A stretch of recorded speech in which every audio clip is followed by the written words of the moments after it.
Hello friends, आज हम class 12 का 6 चैप्टर द्वितीय क्रियाएं पढ़ेंगे। फर्स्ट चैप्टर हमने प्राथमिक क्रिया के बारे में पढ़ा।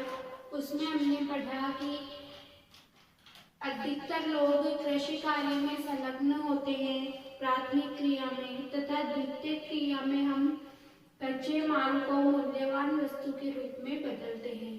तो हम द्वितीय क्रिया चैप्टर में हम विनिर्माण के बारे में पढ़ेंगे और उद्योग के बारे में पढ़ेंगे कि विनिर्माण का क्या अर्थ होता है और उद्योग कितने प्रकार के होते हैं, इन सब के बारे में पढ़ेंगे। तो हम विनिर्माण का अर्थ पढ़ते हैं सबसे पहले कि किसी भी प्रकार के कच्चे माल को मूल्यवान वस्तु के रूप में बदलना। यानी कि जैसे हमने माना एग्जाम्पल लिया कि गन्ने की फसल है, जो गन्ने की फसल है वो तो है हमारी प्राथमिक क्रिया, और जब वो फसल कट के और फैक्ट्रियों में पहुंचती है और जब गन्ने से मशीन के द्वारा चीनी बनाई जाती है, उसको हम बोलेंगे विनिर्माण। वह द्वितीय क्रिया में आ जाता है। तो सिंपल सी लैंग्वेज में हम बोल सकते हैं कि मैन्युफैक्चरिंग का कार्य जो है वो द्वितीय क्रिया में होता है। कच्चे माल यानी कि कृषि, खनन, इन सबको फैक्ट्री में लाकर मूल्यवान वस्तु के रूप में बदलना ही विनिर्माण कहलाता है। विनिर्माण का आशय किसी वस्तु के उत्पादन से है, जैसे खिलौना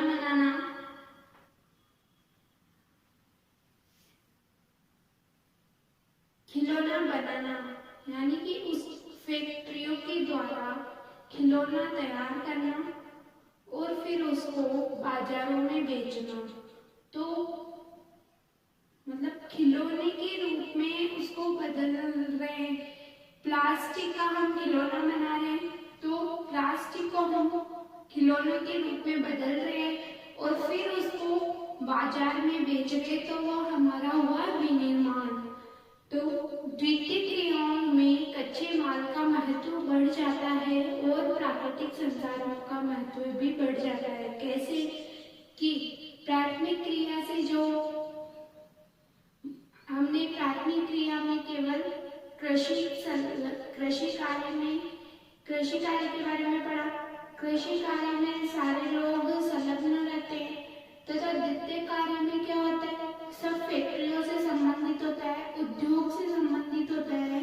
कि जो कार्य हमने प्राथमिक क्रिया में किया वह द्वितीय क्रिया में आके मैन्युफैक्चरिंग का कार्य होकर, जिसे हम बोल सकते हैं, उसके बाद वह बाजारों में जाता है और बिकता है। तो उससे द्वितीय क्रिया में कच्चा जो माल है उसका महत्व भी बढ़ता है और प्राकृतिक जो संसाधन है उनमें भी बढ़ोतरी होती है। उसके बाद हम बढ़ते हैं उद्योगों की अवस्थिति को प्रभावित करने वाले कारक। कि उद्योग जो है उनकी अवस्थिति को ऐसे कौन से कारक है जो प्रभावित करते हैं। मुख्यतः 5 कारक है जो उद्योगों की अवस्थिति को प्रभावित करते हैं। सबसे पहले है बाजार की अभिगम्यता। इसमें उत्पादित माल के लिए उपलब्ध बाजार, यानी कि बाजार नहीं होंगे तो फैक्ट्रियां लगाना बेकार है, क्योंकि फैक्ट्रियों में जो माल बन रहा है, जो सामान रेडी हो रहा है, वह बाजार में जाएगा तो ही बिकेगा। तो उद्योग पर ये एक तरीके से कारक जो है वह टिके हुए हैं। यानी कि बाजार नहीं होगा तो उद्योग लगाने का कोई मतलब नहीं है। सेकंड कारक है श्रम आपूर्ति तक अभिगम्यता। यानी कि उद्योग वही होते हैं जहाँ श्रमिक होते हैं, यानी कि जहाँ श्रमिक कार्य करने के लिए होते हैं वहीं ज्यादा उद्योग होते हैं। नेक्स्ट है अभिगम्यता यानी कि अधिक शक्ति की आवश्यकता वाले जो उद्योग है उनको ऊर्जा स्रोत के समीप लगाए जाते हैं, जैसे एल्युमिनियम उद्योग, यानी कि ऊर्जा स्रोत के समीप यानी कि जहाँ बिजली की व्यवस्था अच्छे से हो, प्रॉपरली तरीके से बिजली उपलब्ध होती हो, वहीं उद्योग लगाए जाते हैं। नेक्स्ट है परिवहन एवं संचार सुविधाएं। इसमें कच्चे माल को कारखानों तक जाने के लिए परिवहन यानी कि जो कच्चे माल है उनको बड़े बड़े कारखानों तक पहुंचाने हेतु जो परिवहन सुविधा चलती है उनसे भी उद्योग प्रभावित होते हैं। और लास्ट कारक है सरकारी नीति, यानी कि संतुलित आर्थिक विकास के लिए आर्थिक नीति महत्वपूर्ण, यानी कि गवर्नमेंट की तरफ से भी कुछ ऐसी नीतियां चलाई जाती है जो कि कुछ उद्योग होते हैं वे केवल गवर्नमेंट के अनुसार चलते हैं तथा लंबे समय तक चलाने के लिए नीतिबद्ध तरीके से उद्योगों को चलाना पड़ता है, यानी कि इनका समय लिमिटेड होता है कि हमें लंबे समय तक तो चलाने हैं, लेकिन उसको चलाने का निर्धारित समय होता है, एक नीतिबद्ध तरीके से वो चलते हैं। तो हमारे 5 कारक है जो हमारे उद्योगों की उपस्थिति को प्रभावित करते हैं। उद्योगों को मुख्यतः 4 प्रकार से बांटा गया है। हम उद्योगों का वर्गीकरण पढ़ते हैं कि 4 प्रकार कौन कौन से हैं। आकार के आधार पर, कच्चे माल के आधार पर, स्वामित्व के आधार पर और उत्पाद के आधार पर। तो आकार के आधार पर 3 भागों में विभक्त किया गया है, छोटे पैमाने के उद्योग, बड़े पैमाने के उद्योग और कुटीर उद्योग। कच्चे माल के आधार पर 5 भागों में विभक्त किया गया है, कृषि आधारित, खनिज आधारित, रासायनिक आधारित, वनों पर आधारित और पशु आधारित उद्योग। स्वामित्व के आधार पर 4 प्रकार से विभक्त किया है, सार्वजनिक क्षेत्र, निजी क्षेत्र, संयुक्त क्षेत्र और स्वच्छंद उद्योग क्षेत्र। लास्ट है उत्पाद के आधार पर, इसमें भी 4 प्रकार से विभक्त किया गया है, औद्योगिक प्रदेश, उच्च प्रौद्योगिकी प्रदेश, लोहा इस्पात उद्योग और सूती कपड़ा उद्योग।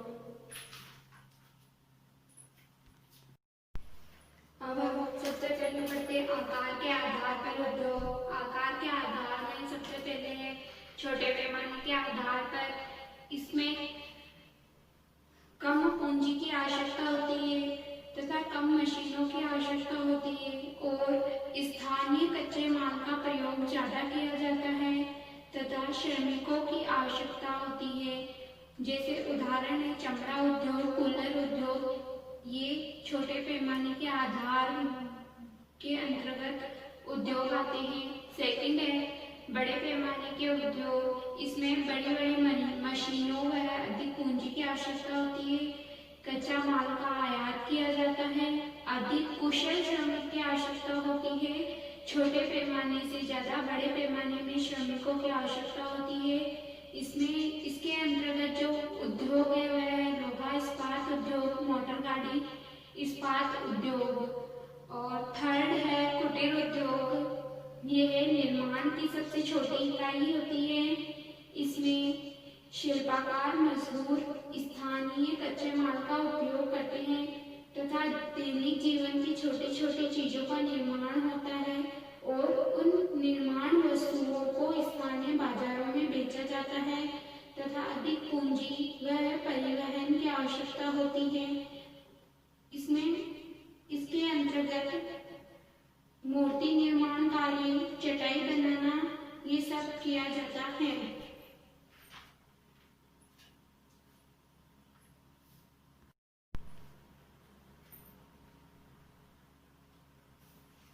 अब हमारा सेकंड उद्योग है कच्चे माल पर आधारित उद्योग। इसको मुख्यतः 5 प्रकार से बांटा गया है। कृषि आधारित उद्योग, खनिज आधारित उद्योग, रसायन उद्योग, वन आधारित उद्योग और पशु आधारित उद्योग।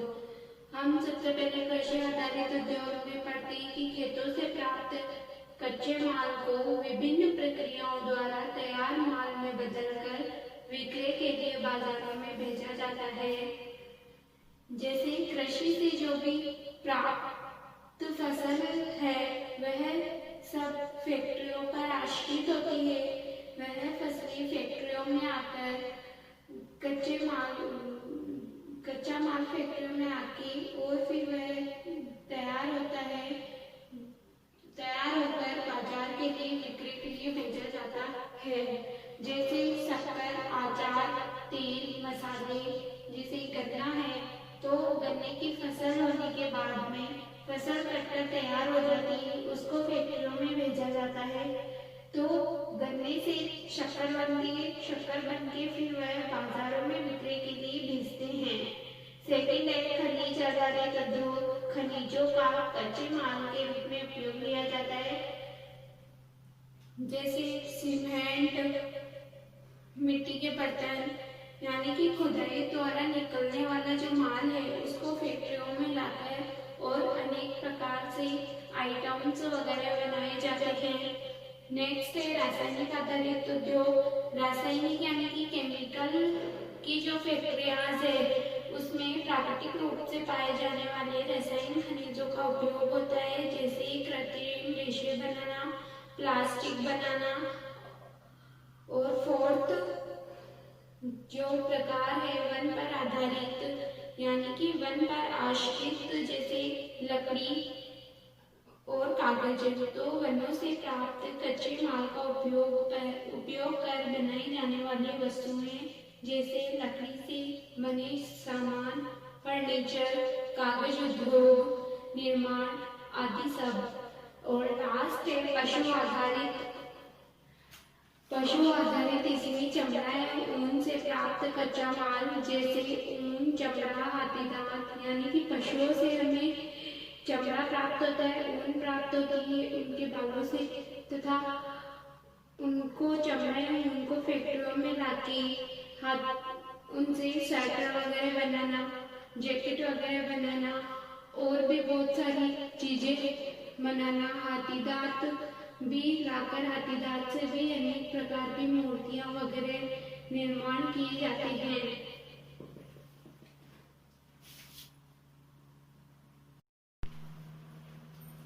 नेक्स्ट टॉपिक है स्वामित्व के आधार पर। इसमें भी 4 प्रमुख भागों में विभाजित किए गए हैं। सार्वजनिक क्षेत्र, निजी क्षेत्र, संयुक्त क्षेत्र और स्वच्छंद उद्योग। स्वामित्व के आधार पर यानी कि मालिकाना हक, अपने हक के आधार पर इनको बांटा गया है। फर्स्ट है सार्वजनिक क्षेत्र। इसमें सरकार के अधीन उद्योग होते हैं, यानी कि पैसा सरकार का होता है, जो भी खर्च होता है वो सब सरकार उठाती है। और जो समाजवादी देश होते हैं वह ज्यादातर सार्वजनिक के अधीन होते हैं। नेक्स्ट है निजी क्षेत्र। मालिक एक व्यक्ति या कंपनी होती है, यानी कि ये प्राइवेट उद्योग होते हैं।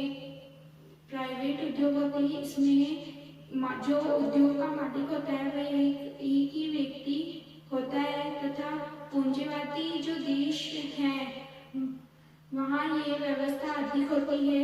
प्राइवेट उद्योग ज्यादा होते हैं तथा प्राइवेट कंपनियां भी हैं, जैसे टाटा, मसूर, बिरला, रिलायंस, ये सब निजी क्षेत्र की कंपनियां हैं, निजी क्षेत्र के उद्योग है। थर्ड है संयुक्त क्षेत्र। इसमें सरकार व निजी दोनों का स्वामित्व होता है, यानी कि सरकार और जो प्राइवेट क्षेत्र होते हैं वह दोनों मिलकर इन उद्योगों का खर्चा उठाते हैं। तथा लास्ट है स्वच्छंद उद्योग या क्षेत्र। यह विशेष प्रकार के कच्चे माल पर आधारित होते हैं तथा ये प्रदूषण रहित होते हैं एवं ये विशेष प्रकार के कच्चे माल पर निर्भर नहीं होते, लेकिन निर्भर तो होते लेकिन इतना निर्भर नहीं होते इनका, क्योंकि इनका जो उत्पादन होता है वह कम मात्रा में होता है और इसमें श्रमिकों की भी कम आवश्यकता होती है तथा स्वच्छंद उद्योग जो है व्यापक विविधता वाले स्थानों पर स्थित होते हैं। छोटे पैमाने पर ये कार्य करते हैं।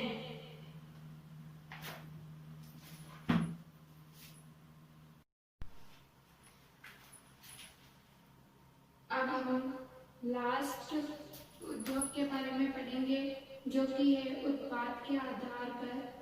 उत्पाद के आधार पर 4 भागों में विभक्त किए गए हैं। औद्योगिक प्रदेश जो कि बड़े पैमाने वाले हैं, उच्च औद्योगिक प्रदेश, थर्ड है लौह इस्पात उद्योग और फोर्थ है सूती कपड़ा उद्योग। तो हम सबसे पहले पढ़ते हैं उत्पाद के आधार पर कि उत्पाद के आधार पर कैसे इन उद्योगों में ऐसे सामान का उत्पादन किया जाता है जो कि प्रत्यक्ष रूप से उपभोक्ता द्वारा इस्तेमाल किया जाता हो। उपभोक्ता यानी कस्टमर्स जो होते हैं उनके द्वारा इस्तेमाल किया जाता हो और छोटी छोटी चीजों का निर्माण किया जाता है, जैसे ब्रेड, बिस्किट्स, साबुन, कागज, श्रृंगार का सामान जो कि डेली रूटीन के यूज में आती हो।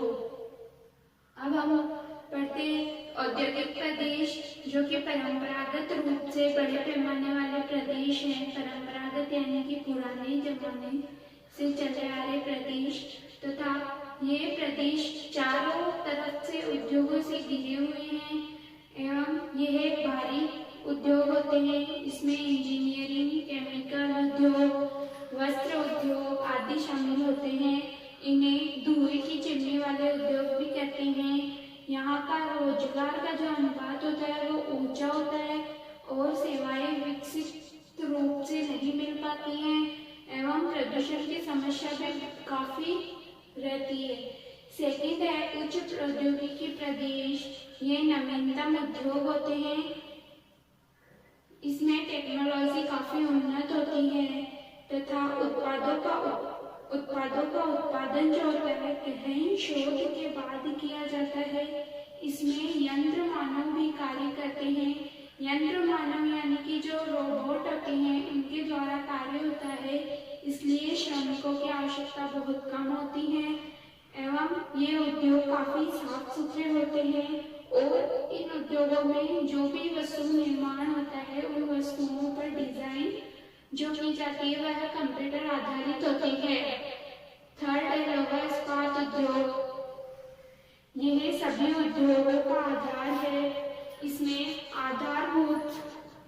आधारभूत उद्योग भी कहते हैं, क्योंकि उद्योगों के लिए मशीनों और औजार लोहे के लिए बने होते हैं, यानी कि इन्हें आधारभूत उद्योग इसलिए कहते हैं क्योंकि जो भी उद्योगों में मशीनें एवं औजार जो होते हैं वह उपयोग में लिए जाते हैं वह सभी लोहे के बने होते हैं। कच्चे लोहे में मैंगनीज मिलाकर इस्पात बनाया जाता है तथा इसे भारी उद्योग भी कहा जाता है, क्योंकि इसमें भारी भरकम कच्चा माल प्रयोग में लाया जाता है एवं लोहा निकालने के लिए लौह अयस्क को भट्टियों में कार्बन और चूना पत्थर के साथ पिघलाया जाता है। अब लास्ट है सूती कपड़ा उद्योग। इसका निर्माण कारखानों में किया जाता है। इसके अंतर्गत सूत की कताई, बुनाई, कढ़ाई आदि कार्य होता है तथा इसमें श्रमिकों की भी कम आवश्यकता होती है और विश्व के 50% से अधिक कपास का उत्पादन भारत, चीन, संयुक्त राज्य अमेरिका, पाकिस्तान, उज्बेकिस्तान एवं मिस्र में किया जाता है। ये हमारा लास्ट टॉपिक था, तो ये हमारा चैप्टर खत्म होता है। Thank you so much. Please like, share and subscribe.